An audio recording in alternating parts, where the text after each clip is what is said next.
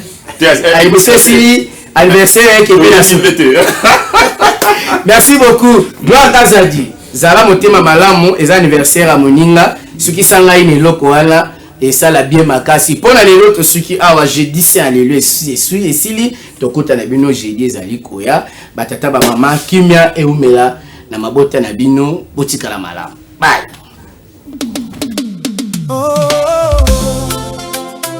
Le 23 juillet est arrivé, un jour spécial, un jour béni. Aujourd'hui, nous célébrons un homme d'exception, Jean-Sar Mikanda Wanga. Le père, le mari, le coach, l'ami, le leader. Que la fête commence. Le 23 juillet de chaque année, nos cœurs s'unissent pour te célébrer. Car Dieu a donné au monde un trésor, un homme humble au cœur rempli d'or. Intelligent, sage et spirituel, ton parcours inspire, il est exceptionnel. Serviteur fidèle, toujours disponible, ton amour pour les autres est indescriptible. Tu es un père qui protège sa maison, un mari fidèle, rempli de passion, un coach qui relève ceux qui tombent, une lumière qui éclaire dans l'ombre. Joyeux anniversaire, Jean-Sar Mikanda Wanga. Aujourd'hui nous chantons pour toi, que Dieu t'accorde santé, bonheur et victoire.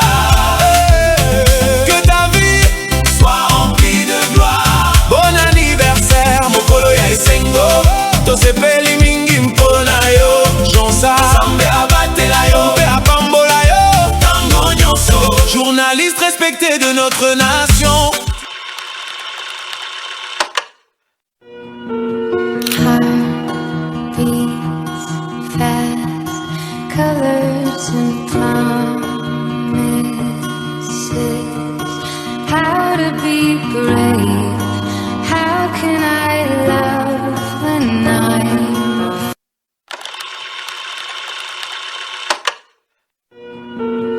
heart beats fast, colors and promises. How to be. Aujourd'hui c'est ton jour, happy birthday. Tout le monde à la maison, happy birthday. Avec moi nous fêtons, happy birthday. C'est maintenant ton moment, happy birthday. Aujourd'hui c'est ton jour, happy birthday.